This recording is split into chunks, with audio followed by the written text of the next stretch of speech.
ప్రియమైనటువంటి దేవుని బిడ్డలారా, మన ప్రభువును రక్షకుడైనటువంటి యేసు క్రీస్తు నామంలో మీకు అందరికీ సాయంకాల శుభములు వందనాలు తెలియజేస్తున్నాను. దేవుడి మిమ్మలను దీవించి ఆశీర్వదించును గాక. ఆమేన్. చదువుకున్నటువంటి లేఖన భాగాన్ని మనం జాగ్రత్తగా పరిశీలిస్తూ ఉండాలని మీకు మనవి చేస్తున్నాను. అపోస్తలుల కార్యములు 3వ అధ్యాయము 1 నుంచి 8 వచనాలు మనము ధ్యానం చేస్తాము.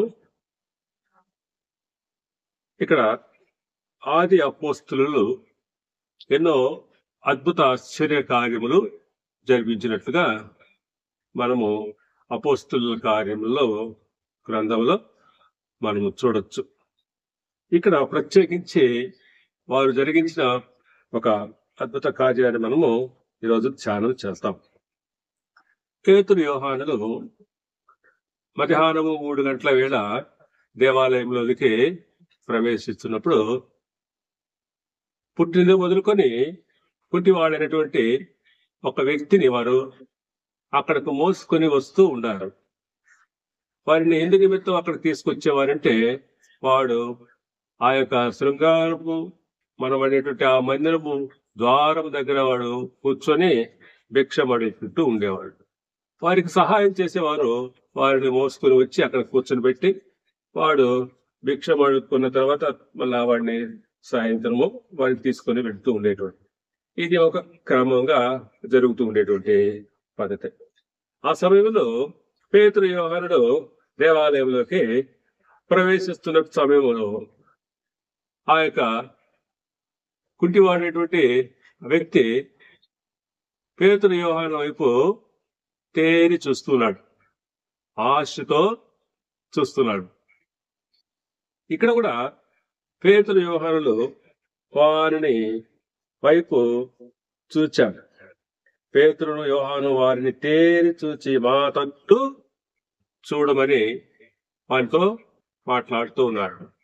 ఎప్పుడైతే పేతురు యోహానులే ఆ యొక్క కుంటివాడైనటువంటి ఆ వ్యక్తిని మా వైపు చూడయ్యా అని వారు అంటున్నారో వీడికి ఆశ కలిగింది. ఎందుకని ఆశ కలిగింది?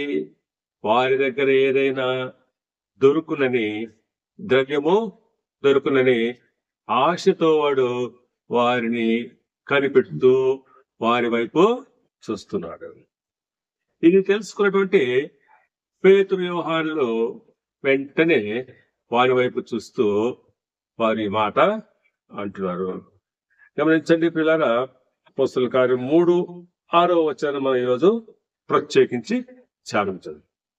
అంతటా పేతురు, వెండి బంగారములు నా యొద్ద లేవు గాని నాకు కలిగినదే నీకిచ్చుచున్నాను. నజరేయుడైన యేసు క్రీస్తు నామమున నడుమని చెప్పి. గమనించండి, ఇక్కడ పేతురు యోహానులు ఏమని మాట్లాడుతున్నారు? వెండి బంగారములు మా యొద్ద లేవు. నిజమే.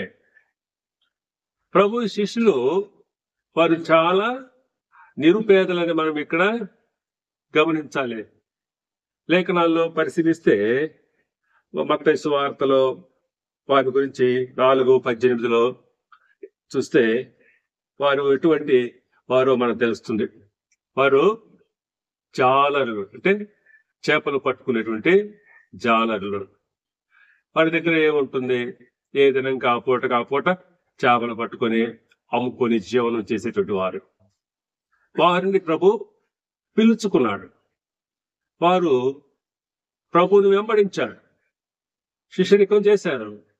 వారు వారి యొక్క పని బాటలు కూడా శిష్యులుగా మారిన తర్వాత వారు పూర్తిగా వదిలిపెట్టుకుని ప్రభువుని వెంబడించినట్లుగా మనము చూస్తాం. అదే మత్తయి సువార్త 19:27 కూడా మనం గమనిస్తే వారు తమ యొక్క ఆస్తిపాస్తులను సమస్తమును వదిలిపెట్టి వచ్చినట్టుగా మనం గమనిస్తాం. వారు అంటారు, మేము సంపూర్ణంగా అన్ని విడిచిపెట్టి నీ దగ్గరకు వచ్చాము, మాకేమి ప్రయోజనము అని అడుగుతారు.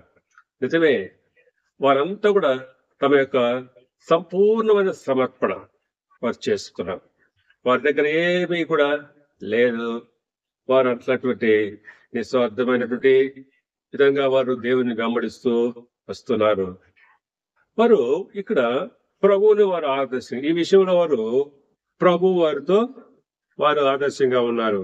ప్రభువును పోలి ఉన్నారు వాళ్ళు. ప్రభువు కూడా ఆయన ఈ లోకంలో తన సేవా పరిచర్యలో ఆయన ఏ విధమైనటువంటి ద్రవ్యము గాని డబ్బు గాని ఇవన్నీ కూడా ఆయన దగ్గర ఉన్నట్టుగా ఏమీ లేదు. ఆయన చెప్పాడు కదా, లూకాసు వార్త 6:20 ప్రభు అంటాడు కదా, నక్కలకు బోరియలను ఆకాశ పక్షులకు గోళ్ళు ఉంటాయి, కానీ మనుష్య కుమారునికి తలదాచుకున్నట్టుకైనా స్థలము లేదని చెప్పుచారు. నిజమే, మనుష్య కుమారుడుగా యేసుక్రీస్తు ఈ లోకానికి ఆయనకు తలదాల్చుకోవడానికి కూడా కాస్తంత స్థలం కూడా లేనటువంటి ఆ నిరాడంబరమైనటువంటి జీవితం ఆయన జీవించినాడు. ఆయన దగ్గర ఎటువంటి డబ్బు సంచి కానివ్వండి, ఎటువంటి జోలి కానివ్వండి, ఇంకా ఏవైనా కూడా ఆయన దగ్గర ఉంచుకున్నట్టుగా లేదు.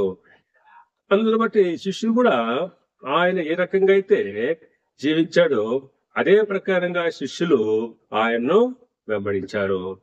అందును బట్టి వారు ఆ మాట అంటున్నారు, అయ్యా వెండి బంగారములు మా యొద్ద లేవు, అయితే మాకు కలిగినదే మీకు ఇచ్చుచున్నాం. ఇక్కడ మీరు వారికి ఏమి కలిగింది?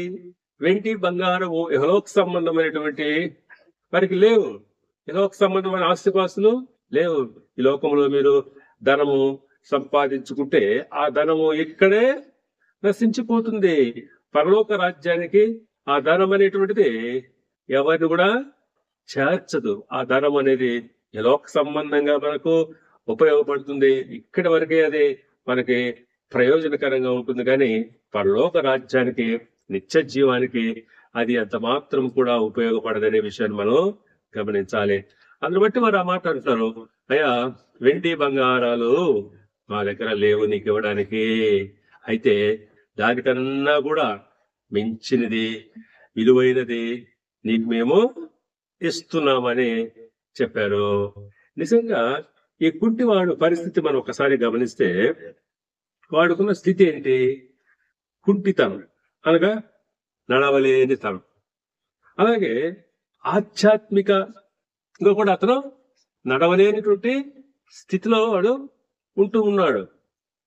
ఇక్కడ పేతురు యోహానులు వారు ఇహలోక సంబంధంగా వారు ధనవంతులు కాకపోయినప్పటికీ, పేదవారు అయినప్పటికీ, ఆధ్యాత్మిక జీవితంలో క్రీస్తు యొక్క బల ప్రభావంలో వారు ఐశ్వర్యవంతులు. దేవుని బిడ్డలు ఎప్పుడు కూడా పేదవారు కాదు. పేదవారు ఇహలోక సంబంధమైన ధనవంతులు కారు. వారు ఎప్పుడు సంతృప్తికరమైన జీవితాన్ని జీవిస్తారు. ఆధ్యాత్మికంగా వారు వర్ధిల్లు కొలది వారు అన్ని విషయాల్లో వారు వర్ధిల్లుతూ ఉంటారు. కాబట్టి పేతురు యోహానులో దేవుని బిడ్డలు వారు లోక సంబంధంగా ధనవంతులు కాకపోయినప్పటికీ ఆధ్యాత్మికంగా వారు బల ప్రభావాల్లో ఐశ్వర్యవంతులుగా ఉంటున్నారు. అయితే వారు వెండి బంగారముల కంటే ఎంతో విలువైనటువంటి రక్షణను, విడుదలను ఆ కుంటివానికి ఇస్తున్నారు. వాడు పుట్టిన మొదలుకొని ఆధ్యాత్మికంగా కూడా నడవలేని స్థితి అనుభవిస్తున్నాడు. వాడు శారీరకంగా కుంటివాడు అయినప్పటికీ, అంతేకాకుండా ఆధ్యాత్మిక స్థితిలో కూడా వాడు పుట్టింది మొదలుకొని వాడు కుంటుపడిపోయినటువంటి స్థితిలో ఉన్నాడు. వాడు ఎంతో మంది ఆధ్యాత్మిక కుంటితనాన్ని అనుభవిస్తూ ఉన్నటువంటి వారు ఉంటూ ఉన్నారు. గమనించండి, ఆధ్యాత్మికంగా కుంటుపడిపోవడం అంటే యెహోవాకు సంబంధమైన వాటి మీద ఎక్కువ శ్రద్ధ ఉంచి ఆధ్యాత్మిక విషయాల్లో తక్కువ శ్రద్ధ కలిగిన వారు ఆత్మీయంగా వారు ఎంతో కోల్పోతూ ఉన్నారు. ఆత్మీయంగా లేని స్థితిలో వారు కలిగి ఉంటున్నారు. ఇక్కడ ఈ యొక్క వ్యక్తి, ఈ గుట్టుకుంటివాడు, వాడు ప్రతిరోజు వెండి బంగారములు సంపాదించుకోవడానికి అక్కడ వస్తున్నాడే కానీ ఏ రోజు కూడా దేవాలయంలోకి వెళ్ళాలని, ఆ దేవుని వాక్యం వినాలని, దేవుని దర్శించాలని, దేవుని రక్షణ పొందాలని వాడు అనుకోవటం లేదు. వాడి ఆశ, వాడి ఉద్దేశం, వాడి దృక్పథము ఎక్కడ ఉంది? కేవలము వారిచ్చి ఇచ్చే డబ్బులు, ఆ వచ్చిపోయేటువంటి భక్తులు ఏదైనా డబ్బులు ఇస్తే అడిగేసే డబ్బుల పైన వాడు ఆశ పెట్టుకొని అక్కడ ఎదురు చూస్తున్నాడు. వాటి కోసమే వాడు వచ్చింది కూడా. వాడు మనుషులను తీసుకొచ్చుకొని వాడు రోజు అక్కడ కూర్చోవడం, భిక్ష వెతుకోవడం, జీవనం చేస్తూ వస్తున్నాడు. ఇటువంటి స్థితిలో ఉన్నాడు. కానీ వాడికి ఏ రోజు కూడా అనిపించలేదు. ఒక్కసారి మనం దేవాలయంలోకి పోయి, మందిరంలోకి పోయి ఆ దేవుణ్ణి అడుక్కోవడానికి నన్ను లోపల కూర్చోబెట్టండి రా అని వాడు అడిగినట్టుగా అక్కడ లేదు. వాడు ఆ ప్రయత్నం కూడా చేయలేదు. అయితే ఇప్పుడు పేతురు ఇక్కడ వారిని ఆత్మీయంగా నడిపిస్తాడు.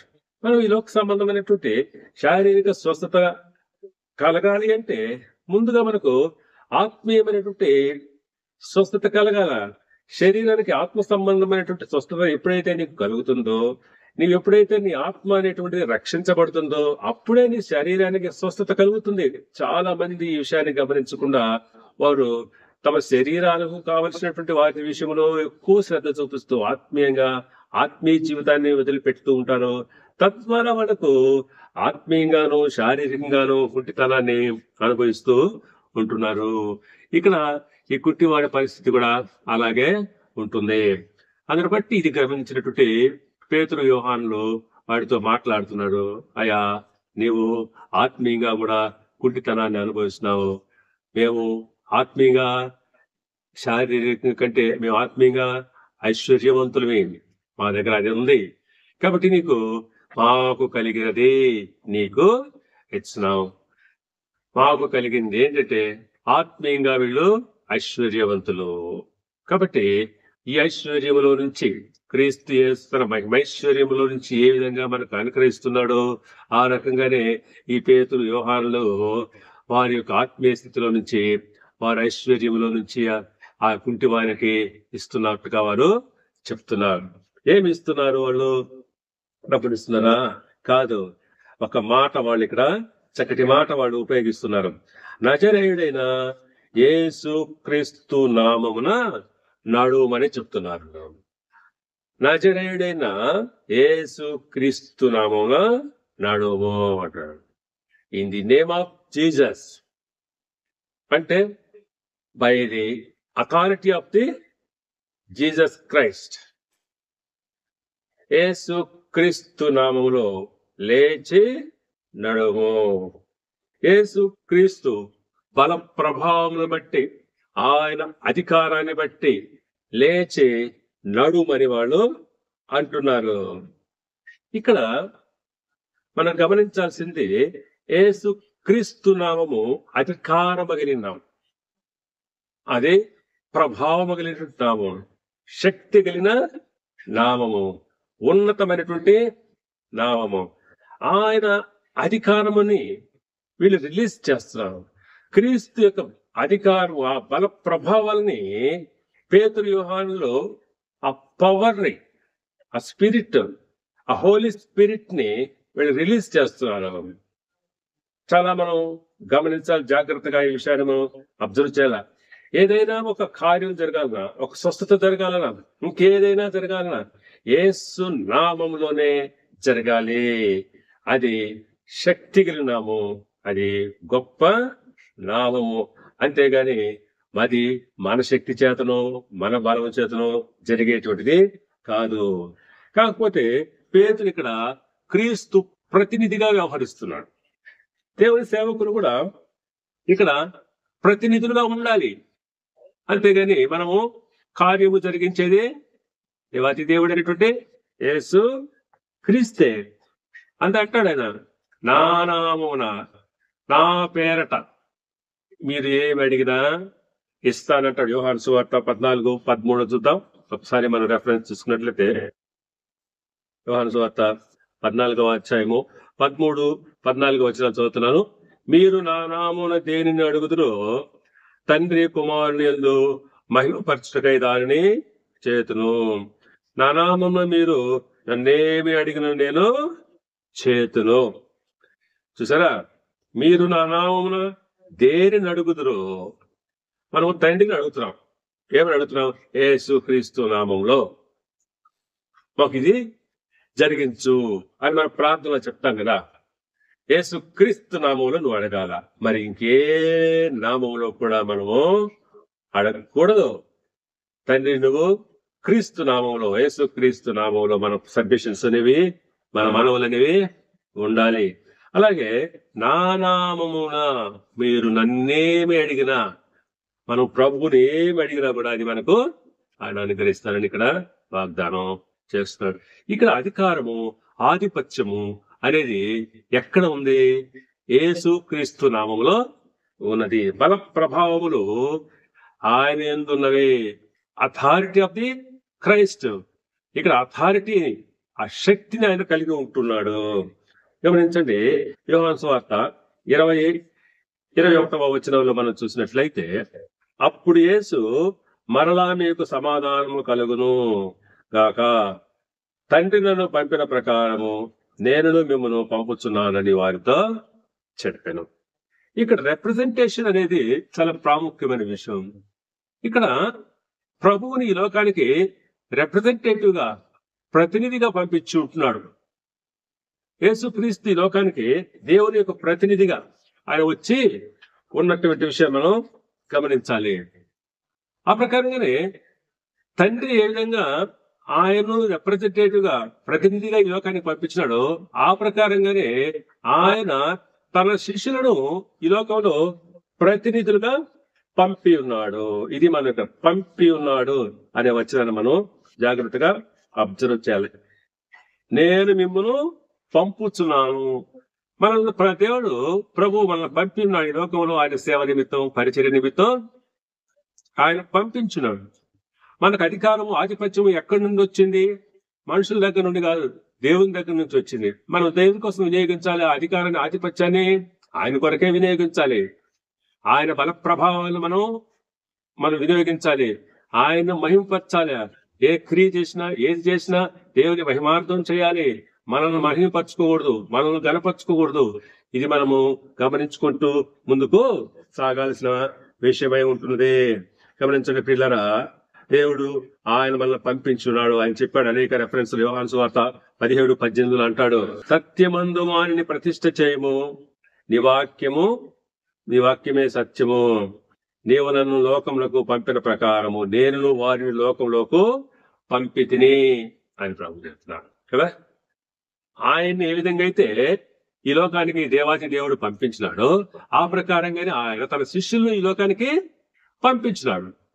ఆయన సేవకులను దేవుడు ఏర్పాటు చేసుకున్నాడు. ఆయన పనివారిగా ఆయన పిలుచుకున్నాడు. కాబట్టి ఇక్కడ మనల్ని ఆయన పంపి ఉంటున్నాడు అనేది జాగ్రత్తగా మనం గమనించుకోవాలి.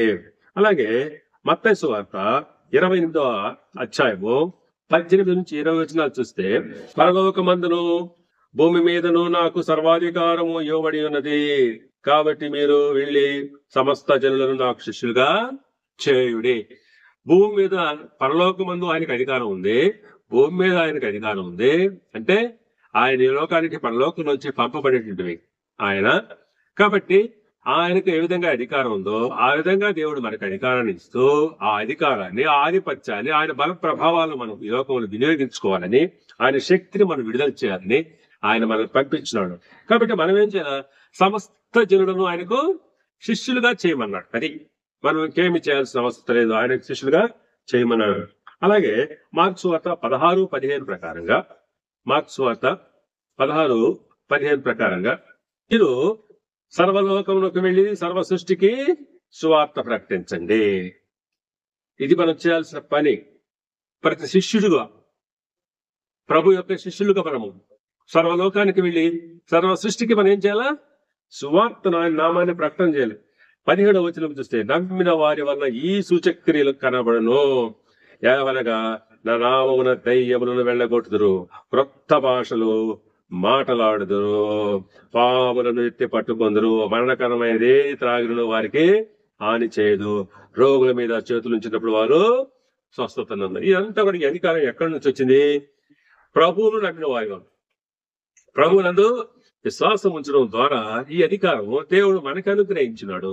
ఇక్కడ మనము దేవుని ప్రతినిధులుగా ఆ అధికారాన్ని, ఆధిపత్యాన్ని మనం వినియోగించవలసిన అవసరత ఉంటూ ఉంది. గమనించండి ప్రియ దేవుని బిడ్డలారా, మనము శిష్యులు చాలా అద్భుత కార్యాలు, ఆశ్చర్య కార్యాలు జరిగించారు అపోస్తులుగా. వారు అన్నాడు ఆది అపోస్తులు ఎన్నో గొప్ప కార్యాలు వారు ఇవన్నీ చేశారు. అపోస్తలుల కార్యము 5వ అధ్యాయము 15-16 వచనాలు చూస్తే, అందుచేత పేతురు వచ్చుచుండగా జనులు రోగులను వీధుల్లోకి తెచ్చి వారిలో ఎవరి మీదనైనను అతని నీడ అయినను పడవలనని మంచముల మీదను పరుపుల మీదను వారిని ఉంచిది. క్రైస్తలాడు ఎంత గొప్ప విషయమో కదా. పేతురు యోహాను ఎంత గొప్పవారు, ఎటువంటి సేవ వారు చేశారు, ఎంతటి అద్భుత కార్యం కదా.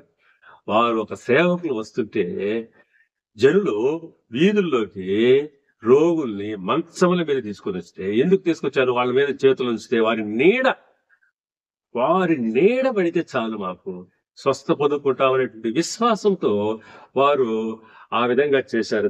ఎంత గొప్పగా దేవుడు ఆయన బల ప్రభావం ఆనాడు ఆది అపోస్తులకి ఇచ్చి ఉంటున్నాడో మనము ఈ వాక్యం ద్వారా అర్థం చేసుకుంటా ఉంటున్నాము. అటువంటి గొప్పగా వారు అద్భుతాలు, ఆశ్చర్య కార్యాలు జరిగించారు. అలాగే ఇంకొకటి కూడా మనం చూద్దాం. అపోస్తుల కార్యము 14వ అధ్యాయము 8వ వచనంలో లూస్త్రాలో ఒక వ్యక్తి కనిపిస్తున్నాడు. అతడు పుట్టిన మొదలుకొని కుంటివాడై ఉండు ఎన్నడనో నడవలేక కూర్చొని ఉండేవాడు. అతడు పౌలు మాట్లాడటం వినను.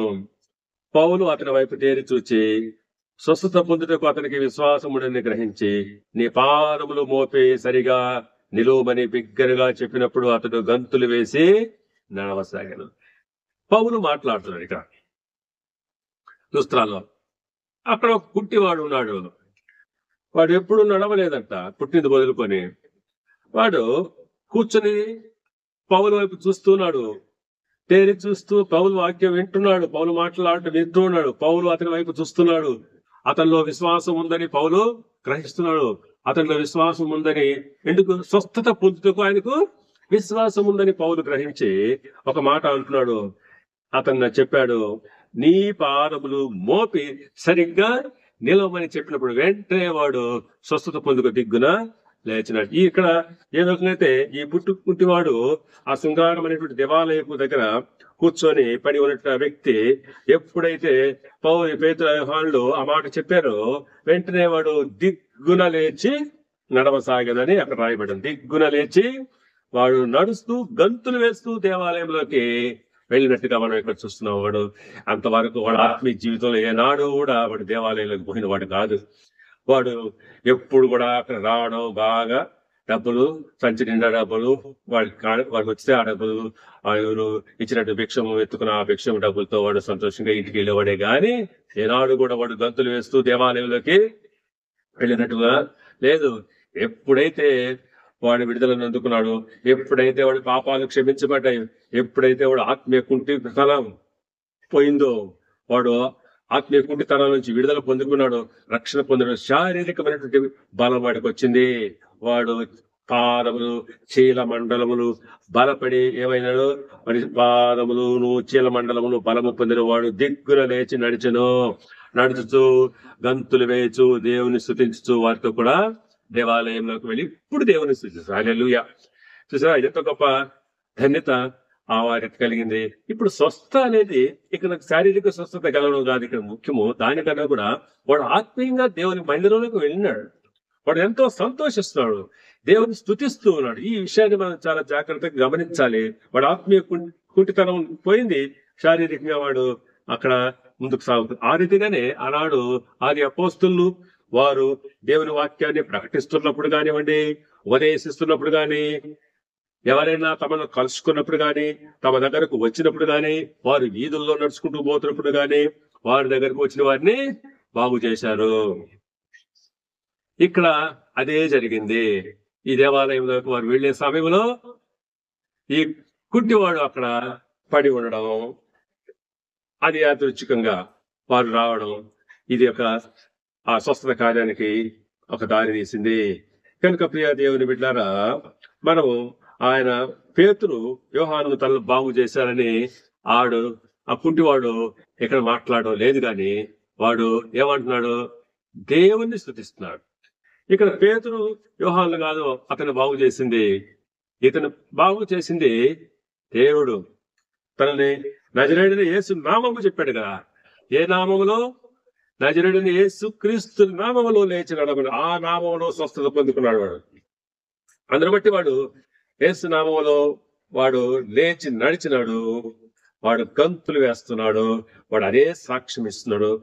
మన సాక్ష్యం కూడా అదే ఉండాలి. అయ్యా, నేను యేసు నామములో నేను స్వస్థపడ్డాను అనేటువంటి సాక్ష్యం మనం కలిగి ఉండాలి. వీడు ఇక్కడ అదే సాక్ష్యాన్ని పంచుకుంటూ ఉన్నాడు. అది అతనికి సంపూర్ణంగా తెలుసు. యేసేనను బాగు చేశాడు అనే విషయాన్ని అతను తెలుసు కాబట్టి వాడు ఆ రీతిగా మాట్లాడుతున్నాడు. కనుక ప్రియ దేవుని బిడ్డలారా, ఇక్కడ నేను ముగిస్తూ వస్తున్నాను. యేసుక్రీస్తు నామం శక్తి కలిగింది, బల ప్రభావములు కలిగింది. ఆ శక్తిని, ఆ బలాన్ని వినియోగించడానికి తండ్రి తనను ఏ రీతిగా అయితే పంపినాడో ఆ రీతిగా ప్రభు ఈ లోకంలోకి తన శిష్యుల్ని పంపించినాడు. పేతురు యోహాను ఆనాడు వారు చేసింది కూడా అదే. ఆయన యేసుక్రీస్తు నామమును ఆయన బల ప్రభావాలను వారు వినియోగించారు. తద్వారా వారు రక్షించబడ్డారు. ఆ యొక్క వ్యక్తి బాగుపడ్డాడు, గొప్ప సాక్షిగా నిలబడ్డాడు. కనుక ప్రియ దేవుని బిడ్డలారా, ఆ ప్రకారంగా మనం కూడా ముందుకు సాగుతూ దేవుని నామాన్ని మహింపరచాలని ఇక వాక్యం ద్వారా మీకు తెలియజేస్తూ ముగిస్తూ ఉన్నాను. దేవుడి వాక్యం దీవించి ఆశీర్వదించి ఆధ్యాత్మిక జీవితాలకు మేలుకరంగా ఉండును గాక. ఆమేన్. ఇప్పుడు మన పరమ తండ్రి దేవుని ప్రేమయు ఆయన కుమారుడైన యేసుక్రీస్తు కృపయు పరిశుద్ధాత్మ దేవుని యొక్క దీవెనలు అన్ని సహవాసము సమాధానము శాంతి వినుచున్న ప్రతి ఒక్కరికి ఇప్పుడు ఎల్లప్పుడు సదాకాలము తోడుగా ఉండును గాక. ఆమేన్.